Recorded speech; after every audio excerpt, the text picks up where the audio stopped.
Então, boa noite. Hoje o tema que eu escolhi, quer dizer, não fui bem eu sequer que escolhi.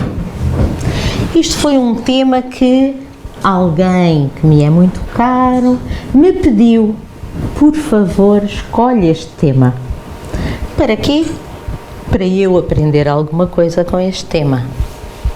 Ou seja, para ganhar consciência e estudar sobre o assunto. Por isso, o que eu hoje vos venho falar é sobre os vícios. E venho falar sobre os vícios à luz de quê? À luz da doutrina.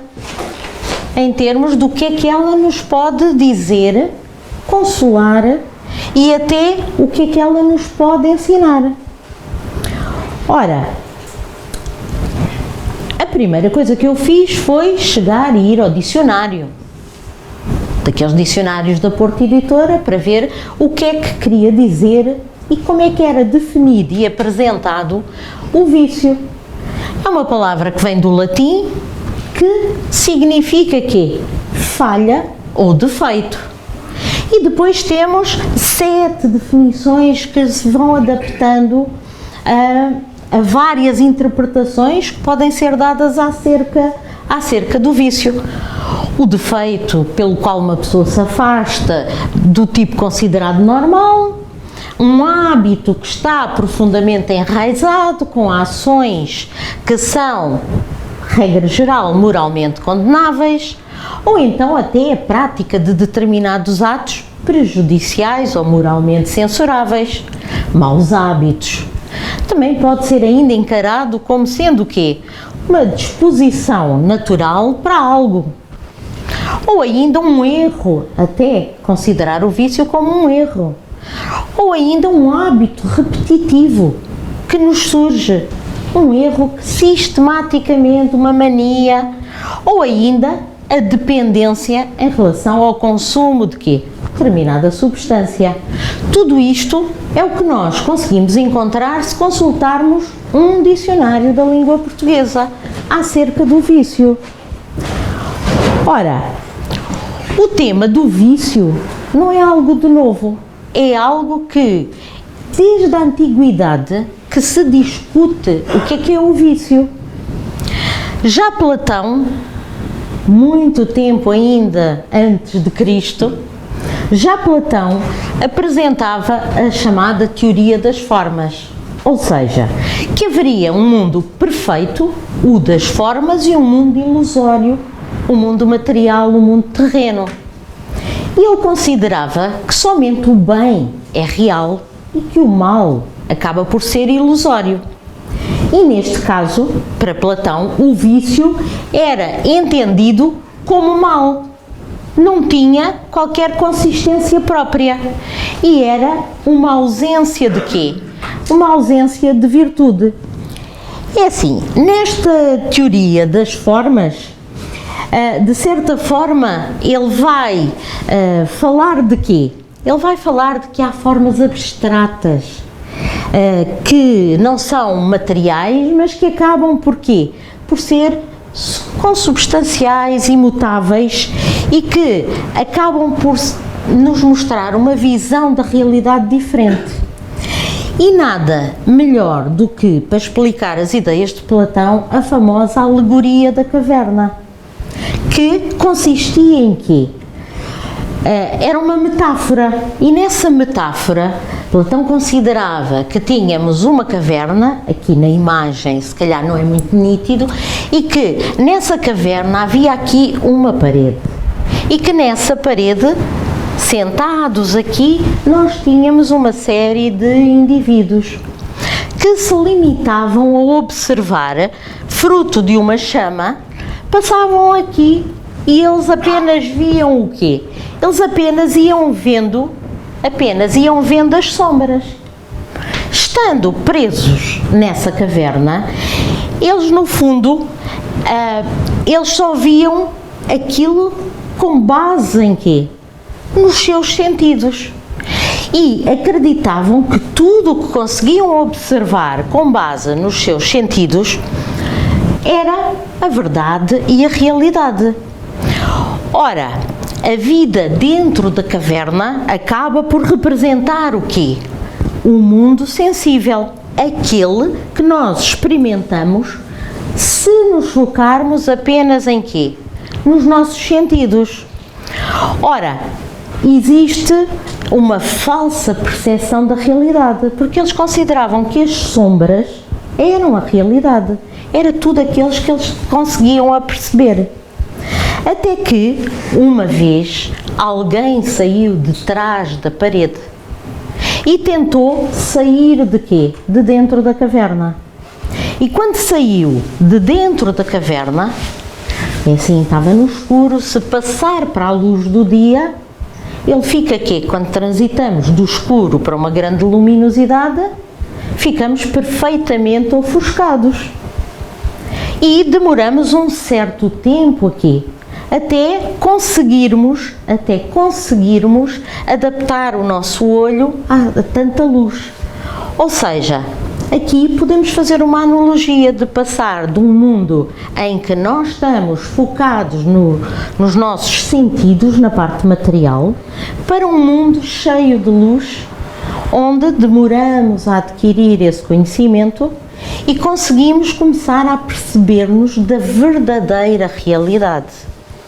Ou seja, quando fazemos uma transição, de certa forma, de uma vivência materialista para uma vivência onde a parte espiritual começa a ganhar peso. E nesta alegoria, no fundo, a saída da caverna é, no fundo, uma busca de quê? Uma busca pela verdade, pela verdadeira interpretação das coisas. Pronto, sem entrar muito na alegoria, depois temos outras interpretações. Se ele voltar e contar aos outros o que viu, os outros vão dizer que ele está aqui, que ele está maluco. Não é nada assim, eles estão ali e estão a ver a realidade. O mundo lá fora não é a realidade. Ou seja, tem muitas interpretações e é uma alegoria, mas que de certa forma nos aproxima de quê? De duas diferenças. O mundo materialista e o mundo onde a vertente espiritual começa a quê? Começa a surgir. E se olharem com atenção ali ao lado, é assim, isto era a alegoria de Platão. Mas naquela tirinha, alguém pergunta de trás, e o que é que a maior parte das vezes a gente faz? Estamos ali especados a olhar para a televisão como se aquilo fosse a maior das realidades. E tudo o que ela nos transmite é tudo aquilo que a gente aceita como verdade absoluta e que não podemos aceitar. Vamos ter que quê? Vamos ter que questionar. Será aquela a verdadeira realidade? Tal como fez aquele que saiu da caverna. Portanto, no fundo, já com Platão, na antiguidade, nós começávamos a tomar consciência de quê? A tomar consciência destas realidades. É assim, não foi só Platão, também Aristóteles promovia que havia a virtude e o mal, e depois também Baruch Spinoza, um filósofo, dizia-nos no fundo que a virtude era a causa principal de quê? De todos os nossos pensamentos, sentimentos e ações. Ou seja, o vício seria encarado como uma submissão a quê? Às paixões a que o ser humano é sujeito. É quando começamos a deixar-nos governar por todas as outras causas externas e acabamos por nos submeter a elas. A virtude era o oposto, era nós controlar-nos, ou seja, tornar-nos senhor das paixões que provocam as diversas ações. Nesta altura, e para este filósofo, o vício não era considerado um mal, mas era apenas o quê? Uma fraqueza. Ou seja, podemos, se tivermos virtude e se tivermos confiança, podemos transformar todas as tristezas em quê? Alegrias e os fracassos em êxitos. Ora, todas estas teorias, desde há muito que são quê? Desde há muito que são exploradas. Nesta apresentação, o que eu pretendo é dar a visão da doutrina espírita em relação ao vício. E a doutrina espírita, quanto à questão do vício, acaba por encará-lo de uma forma que é muito mais abrangente. Para já, porquê? Porque assenta no princípio da imortalidade da alma. Ou seja, vamos considerar que as aquisições de um espírito que é imortal, que vai sobreviver à morte do corpo físico e que, portanto, todas aquelas más tendências que nós possamos ter e que são muitas vezes experiências que nos causam algum sofrimento, infelizes, podem ser decorrentes da nossa reencarnação atual, como podem ser devidas, quem sabe, a existências passadas. Ou seja, estão sempre relacionadas com o estado de evolução que cada um de nós, como espírito, tem. Porque, apesar de estarmos todos em conjunto no planeta ao mesmo tempo, cada espírito é um ser único, ou seja, com um passado diferente e que teremos, obviamente, diferentes estados de evolução e que muitas vezes nós consideramos, porque achamos-nos muitas vezes uma sociedade já muito evoluída. Mas será que realmente somos uma sociedade evoluída? É assim, podemos ser evoluídos tecnologicamente, podemos já ter conseguido adquirir uma série de conhecimentos, mas à luz da doutrina espírita, é assim, uma sociedade só poderá ser considerada realmente evoluída e civilizada quando o nosso desenvolvimento moral superar o quê? Superar o nosso desenvolvimento intelectual. E é isso, no fundo, que nós acabamos por obter da doutrina espírita. Somos espíritos em evolução. Cada experiência reencarnatória vai promover o quê? A nossa evolução. As más tendências que tivemos no passado ou que temos atualmente, é assim, mais cedo ou mais tarde vão acabar por ser substituídas pelas boas tendências. Ou seja, apesar das nossas imperfeições, a doutrina consola-nos e diz que temos imperfeições, sim, devemos e temos a consciência disso, não nos devemos culpar, não nos devemos agredir a nós próprios, devemos sim que ter esperança no futuro, seja nesta existência, seja numa existência posterior. É assim, como ali diz, o homem vicioso de hoje será o virtuoso da manhã. Ou seja, estamos fadados aqui ao sucesso. De reencarnação em reencarnação, vamos evoluindo e vamos, todos nós, vamos nos melhorando.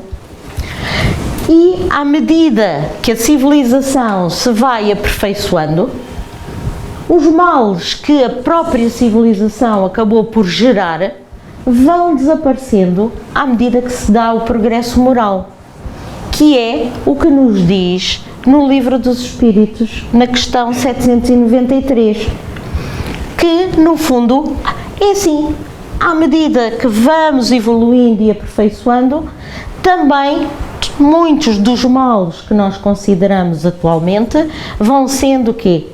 Vão sendo diluídos e acabam por desaparecer. Conseguimos dividir os vícios, se calhar, em duas categorias, que, como no título eu falei logo, temos os vícios físicos, aqueles que estão ligados aqui à nossa parte física, e teremos os vícios morais. Dentro dos vícios físicos, é assim, temos tantos exemplos, desde o vulgar cigarro, e eu disse vulgar porquê?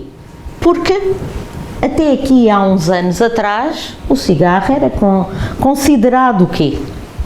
era considerado até socialmente aceite, não é? Até ficava bem. Até se fala a evolução, a emancipação das mulheres, quantas vezes? Porque elas começaram a fumar. É assim, o cigarro acaba por ser, dentro daqueles vícios com dependência física, acaba por ser aquele vício que é socialmente mais aceite, não é? Hoje em dia, e graças a Deus, eu acho que as novas gerações se estão a afastar do cigarro. E eu comparo isto, por exemplo, a minha geração com as gerações, se calhar agora dos 18, 20, que já se nota uma evolução. Já há muito menos a fumarem, o que é um progresso para a humanidade. No entanto, não é só também o cigarro que acaba por ser aquelas de mais fácil acesso. Temos também extremamente comum, que é o alcoolismo. Portugal até é um país conhecido por quê? Pela produção do vinho. Falo eu, não é que trabalho num laboratório de uma adega. Portanto, eu olho o vinho todos os dias, a toda a hora. Nota-se. Todo dia, a toda a hora eu tenho vinho. Vejo sempre vinho. O dia inteiro eu vejo vinho. Que também, confesso que ajuda eu vejo tanto que não me apetece, não é? Quando é por excesso não apetece, mas é assim, é no fundo um escape, e quase todos estes vícios físicos, e temos também o excesso de medicação, a automedicação, as drogas injetáveis, de fumar, etc. É assim, acabam por ser mecanismos de quê? De fuga. Porque muitas vezes a gente acha até que controla, não vai ser vício. E o álcool, por exemplo, dá-nos aquela sensação de euforia, vai-nos desinibir. De certa forma, até períodos difíceis, quantas vezes não se começa com um período difícil, uma situação complicada na vida, e se eu beber um copito ou dois, a situação parece que quê? Parece que a gente a esquece. E depois, sem darmos por isso, e numa tentativa de quê? De ir esquecendo os nossos problemas, cada vez vamos bebendo. Só que, fisicamente, a dependência vai aumentando. E a quantidade que eu bebia ontem já não me faz esquecer. E eu começo a aumentar a dose. Para quê? E lá está aquilo que eu disse atrás. Nós começamos e depois nós tornamos-nos quê? Submissos ao vício, e é o vício que nos controla. E aí é quando nós temos que parar e dizer quem controla quem, não é? Porque é uma ilusão. A gente acha que vai ter prazer, alegria e que os problemas vão desaparecer, mas é assim, os problemas não desaparecem. Acabamos por nos tornar escravos do vício. E teremos que fazer uma luta, por isso é que eu digo ali, mas a realidade é um escape, mas só parece ser um escape, porque na realidade vai-nos limitar nos relacionamentos com os outros, vai-nos limitar em termos laborais, no nosso trabalho, na nossa vida, e acaba por nos condicionar. Por isso, temos mesmo que aprender a quê? Aprender a controlar-nos. Para além daqueles vícios que são os mais comuns dentro dos vícios físicos, é assim, temos também o sexo, temos o jogo, que é um vício que muitas vezes não é muito falado, mas é dramático, arrasa com famílias inteiras, e passa mais despercebido. E depois temos também, quem resiste a uma bela tablete de chocolate? não é? Pronto. Isso não é vício, é bom gosto. Pois, mas quando começa a ser obsessivo, torna-se vício, não é? E quantas pessoas não comem até para aliviar problemas? Eu quando estou muito estressada engordo logo. Porquê? Como. Lá estamos nós a tentar suprimir os nossos problemas, recorrendo a coisas materiais. E hoje em dia é assim, a dependência, quer das crianças, quer dos adultos, de quê? Da tecnologia. É um vício que se calhar não falávamos aqui há 10 anos atrás.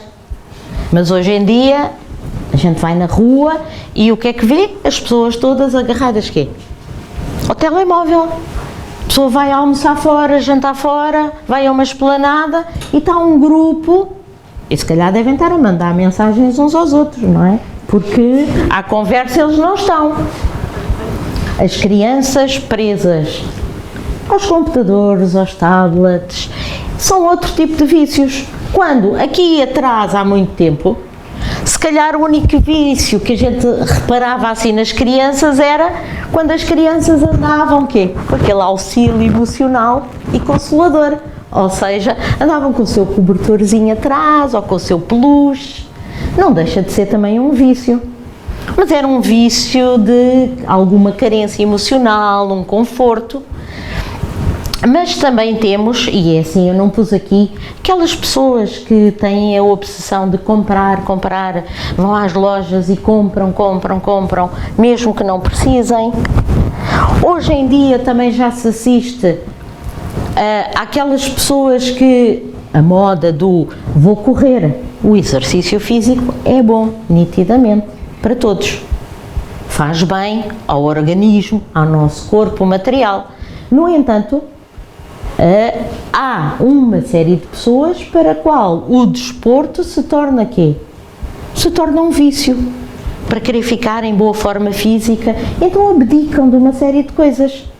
E assim, à medida que a própria sociedade evolui, os vícios também vão quê? Também vão evoluindo. E depois temos os vícios, agora já não dependentes da nossa parte material, mas os vícios morais, onde nitidamente egoísmo e orgulho acabam por ser quê? Acabam por ser aqueles mais importantes, ou seja, aqueles que, e há aqui alguém que não tenha um vício? Não há. Por isso é que estamos no planeta Terra, não é? Planeta de provas e expiações. Não somos perfeitos. E vícios todos temos. Sim. Eu tenho muitos. Eu assumo. Não vai ser benfiquista. Isso eu não considerava isso vício, mas defeito. Eu achava que era mais um defeito. Mas realmente é assim, o egoísmo. O ser humano é ainda muito egoísta. Pensa nele e somente nele. E enquanto não começarmos a seguir o que Jesus nos ensinava, ou seja, a amar o próximo, a fazer ao outro o que queríamos que fizessem a nós, enquanto realmente isso não entrar no nosso coração e no nosso dia-a-dia, nas nossas ações, dificilmente vamos ter aquela evolução moral que pretendemos. Deixarmos de pensar em nós, deixarmos o orgulho também de lado, porque muitas vezes o orgulho faz-nos agir de forma errada, e ainda outros, não é? É assim, a preguiça, o facto de sermos preguiçosos. E quem nunca algum dia foi preguiçoso? Todos. Mas é realmente também um vício associado a quê? À nossa parte moral. A vaidade. Temos ali um gatinho que olha para um espelho e vê o quê? Um belo de um leão, não é? Pronto. O ciúme. O ciúme. A inveja. lá porque vemos duas pessoas bem ou porque vemos o outro a conseguir coisa que nós não conseguimos. Muitas vezes sentimos inveja, mesmo que inconscientemente. A vingança, o não saber perdoar, guardar o rancor dentro de nós. E depois eu deixei para último aquele, não é, do fecho na boca, que no fundo a maledicência. A gente pode tentar. Se tivermos consciência de que estamos a errar, já é um avanço. Mas quem não diz mal do outro, critica, faz, julga, ou seja, tudo isto são vícios morais. E com isto chegamos realmente à conclusão de que todos nós temos vícios. Não há forma de fugir a eles. Em algum instante da nossa vida, em algum momento ao longo do nosso dia, nós entramos dentro destes vícios. Sejam eles físicos, sejam eles morais. E uma pessoa dizer, não, eu não tenho vícios. Eu não tenho vícios. Mas aquele ali vai tão mal vestido. Não tem vício nenhum. Ou seja, os nossos comentários, os nossos pensamentos, porque às vezes não precisamos de dizer, até podemos ficar calados, mas se pensarmos, o efeito é o mesmo. Ou seja, vícios físicos, vícios morais, todos nós temos e é algo que devemos contrariar. Ou seja, no fundo, há razões bastante grandes para quê? Para que a gente se consiga libertar de todos os vícios. E temos de ter consciência disto. Não há ninguém que nos vá fazer isso.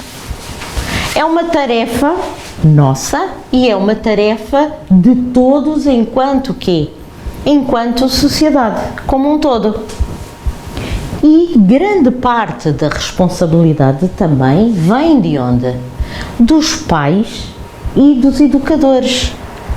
Ou seja, porque é na família que nós vamos começar a moldar o caráter das crianças.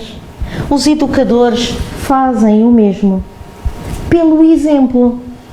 Se nós vivermos num seio de uma família onde impera o alcoolismo, e assim, a criança logo vai ter um exemplo de como o álcool perturba, mas ela não se vai aperceber porque acha que é uma coisa normal. Quantas vezes, e aqui há uns anos atrás, não é? Se dava até vinho às crianças. Para quê? Para as acalmar. Muitas vezes, adolescentes a roubar o cigarro ao pai, à mãe, ao avô, para experimentar. E assim, enquanto pais, devemos ter a função de educar. E devemos tentar transmitir os melhores valores. Que essa é também a nossa função. Mas vivemos num mundo material. E o materialismo é uma das causas da disseminação dos vícios. Muitas vezes pela ignorância das nossas responsabilidades individuais, mas também com base na responsabilidade coletiva de toda uma sociedade. É assim, e isto vai se repercutir não só agora, mas nas gerações futuras. À custa dos vícios desenvolvem-se grandes negócios. A indústria do tabaco, a indústria do álcool, a indústria, entre aspas, da droga. Porque a droga alimenta criminalidade, alimenta tantas outras coisas. Ou seja, tudo isto é no fundo associado a nós sermos ainda muito materialistas e ainda nos socorrermos muito do mundo material. E se lermos as obras da codificação, e então, se começarmos por ler o Evangelho segundo o Espiritismo, que é no fundo um livro onde a moral de Jesus surge e que ajuda-nos no nosso dia-a-dia. Se estivermos em baixo, ler ao acaso um trecho, parece que ele é escolhido de propósito para nós. E a mensagem que vem é consoladora e é um incentivo bom. E no Evangelho segundo o Espiritismo dizem-nos: todas as virtudes e todos os vícios são inerentes ao espírito. A não ser assim, onde estaria o quê? O mérito e a responsabilidade. De outro modo, a lei do progresso não existiria para o homem. Ou seja, o nosso progresso também faz parte desse progresso o vencer as tentações, o vencer os vícios. É, no fundo, dar cumprimento às leis de Deus. Mais à frente, no capítulo 28, também nos diz: no combate aos vícios e paixões, é importante mantermos-nos vigilantes. Quando surge em nós um mau pensamento, podemos, pois, imaginar um espírito malfazejo a nos atrair para o mal, mas a cuja atração nós somos completamente livres para quê? Para ceder ou resistir, como se tratasse de uma solicitação de alguém que está encarnado ali ao nosso lado. Devemos imaginar ao mesmo tempo o nosso anjo da guarda, ou o nosso espírito protetor, que combate em nós essa má influência, mas que nos deixa para nós a decisão que nós vamos tomar. A nossa hesitação em praticar o mal é a voz do espírito bom, ou seja, é a nossa consciência. Quando muitas vezes vemos aquela do diabinho que diz, faz assim, e depois está a consciência boa a dizer, não faças, não te metas em sarilho, pensa. É assim, todos nós somos sujeitos a isso no dia-a-dia. E somos nós que escolhemos seguir o caminho mau ou seguir o caminho bom. Portanto, os vícios surgem como? Da invigilância moral, ou seja, do nosso fraco progresso evolutivo, ou seja, nós ainda somos muito agarrados a quê? À matéria. E temos que ter consciência que modificar para melhor é algo que nos vai exigir o quê? É nos exigir esforço e dedicação. E é um trabalho dia a dia, que temos que aprender a agir para que consigamos alcançar o quê? A felicidade que todos almejamos atingir. No livro dos Espíritos, Kardec questiona: poderia sempre o homem, pelos seus esforços, vencer as suas más inclinações? Ao que os Espíritos dizem sim, e por vezes fazendo esforços bem pequenos. O que lhe falta é a vontade. Ah, quão poucos dentre vós fazem esforços. Porque lá está, para nos mudarmos, precisamos de recorrer a essa vontade e custa, dá trabalho, é um esforço e lá vem, somos preguiçosos, não é? Na questão 913 diz: dentre os vícios, qual o que se pode considerar radical? Ao que os espíritos respondem a Kardec: temos-los dito muitas vezes, o egoísmo. Daí deriva todo o mal. Estudai todos os vícios e vereis que no fundo de todos há egoísmo. Aí é que está a verdadeira chaga da sociedade, visto ser o egoísmo incompatível com a justiça, o amor e a caridade. Acaba por neutralizar todas as outras qualidades. Portanto, no nosso dia-a-dia, o Espiritismo traz-nos o conhecimento de nós mesmos como chave para quê? para a nossa evolução moral. Ou seja, devemos efetuar a tal reforma íntima. Chegar ao fim do dia e pensarmos: o que é que eu fiz? O que é que eu fiz de bem? O que é que eu fiz de mal? Que é para ganharmos aquela consciência do que é que estamos a fazer mal. Não quer dizer que no dia seguinte a gente consiga fazer bem, mas se tivermos já consciência de que não é um procedimento correto, que não é bom, já é uma evolução. E precisamos não só de cuidar da alma, mas também precisamos de quê? De cuidar do corpo. Deus deu-nos um corpo material e precisamos de quê? Precisamos de nos alimentar, precisamos de socializar uns com os outros, de rir, de cuidar da saúde, porque no fundo Deus deu-nos esta vida para a vivermos da melhor forma possível. No entanto, por vezes, quando aplicamos uma energia muito, muito grande, acabamos viciados nesses prazeres. E é isso que nos traz problemas e vícios. Também no livro dos Espíritos, na questão 703, Kardec pergunta: com que objetivo Deus deu a todos os seres vivos o instinto da sua conservação? Todos devem concorrer para os desígnios da providência. Foi por isso que Deus lhes deu a necessidade de viver.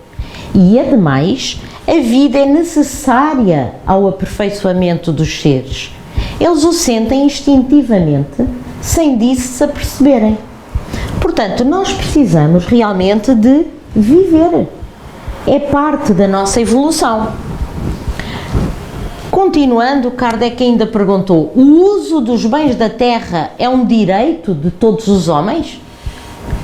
Esse direito é a consequência da necessidade de viver. Deus não poderia ter imposto um dever sem ter dado o meio de cumpri-lo. Com que objetivo Deus pôs um atrativo nos gozos dos bens materiais? Para incitar o homem ao cumprimento da sua missão e também para experimentá-lo através da tentação. Ou seja, Deus deu-nos tudo e temos que ser nós aqui a vencer também estes obstáculos da vida material. Os gozos possuem limites traçados pela natureza? Sim, para vos indicar o limite do necessário. Porém, pelos vossos excessos, chegais à saciedade e vos punis a vós mesmos. É quando nós abusamos. Por exemplo, comer chocolate. A gente realmente precisa do chocolate? Precisa. Eu também sou a favor de que precisamos do chocolate. Mas se calhar podíamos ficar por uma barrinha. Não era preciso. Já estou a dizer uma barrinha, não é? Pois, uma barrinha. Já não estou a dizer, não sei se viram, eu não disse um quadradinho. Eu já disse uma barrinha. Pronto, mas às vezes a pessoa é uma barrinha. A segunda barrinha. Lá estamos nós a entrar nos excessos. Questiona ainda Kardec: a natureza, através da nossa organização, não traçou o limite das nossas necessidades? Sim, mas o homem é insaciável. A natureza traçou o limite de suas necessidades por meio da sua organização. Os vícios, porém, alteraram a sua constituição e criaram para ele necessidades que não são reais. Lá está o nosso desajuste. E nós somos, como a doutrina nos ensina, nós somos espírito com um perispírito, um invólucro semimaterial que faz a ligação aqui ao nosso corpo material. E é assim, este perispírito tem uma ligação com o corpo físico e vai imprimir nele tudo o que nós fazemos, tudo o que nós somos. Ou seja, as nossas atitudes vão ter consequências ao nível físico e ao nível espiritual. Só para dar um exemplo, se bebemos, estamos a afetar o funcionamento de quem? Material do nosso fígado. Uma área semelhante e equivalente no perispírito também vai sofrer quê? Uma lesão. Não é só o nosso corpo material.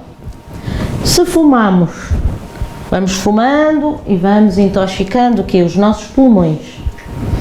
É assim, ao desencarnar, dizem-nos os espíritos que muitas vezes sintomas de falta de ar, dor na área espiritual correspondente aos pulmões. Ou seja, as nossas atitudes hoje não vão ter consequências só hoje. Não é só hoje que vamos ter problemas de pulmão, não é só hoje que vamos ter problemas de físicos ou do fígado, etc. Esses problemas vão se arrastar, porque nós não morremos, nós continuamos. E continuamos com tudo aquilo que nós fomos. Ou seja, todas as atitudes que ferem o perispírito vão ser sentidas pelo espírito quando chegarmos ao mundo espiritual. E isto é aquilo, do meu ponto de vista pessoal, que eu acho que é mais assustador. É que enquanto estamos aqui não estamos a pensar, vamos fazendo as asneiras. Mas se calhar devíamos começar a pensar já. Porque essas asneiras não vão ser agora. E não vão permanecer só agora. Elas vão se perpetuar ao longo da nossa existência. Joana de Ângelis disse: além das conjunturas psicofisiológicas em toda a dependência viciosa, há sempre uma força obsessiva, mediante a qual seres pervertidos e viciados imantam-se às criaturas humanas dependentes também da falsa necessidade que padece o homem.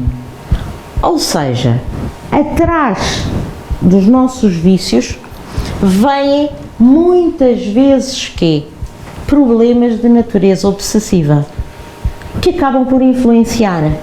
Nós já sabemos, e a doutrina diz-nos, que nós somos em larga escala influenciados. Podemos ser influenciados de diferentes maneiras. Somos mais influenciados até do que aquilo que nós achamos. E estas influências fazem-se, de certa forma, por sintonia de pensamentos, de atitudes. Ora, muitas vezes, se nós fumamos, à nossa volta, enquanto estamos a fumar, há o cheiro de tabaco. E há seres desencarnados, viciados, que sentem falta desse tabaco e que se podem aproximar de nós. E muitas vezes até estamos distraídos, nem estamos a pensar em fumar, mas de repente vem aquela ideia: vai lá fumar um cigarrito. Será que somos nós? Porque às vezes a gente diz assim: acabei de fumar um ainda agora, porque é que já me está a parecer que quero ir fumar outro?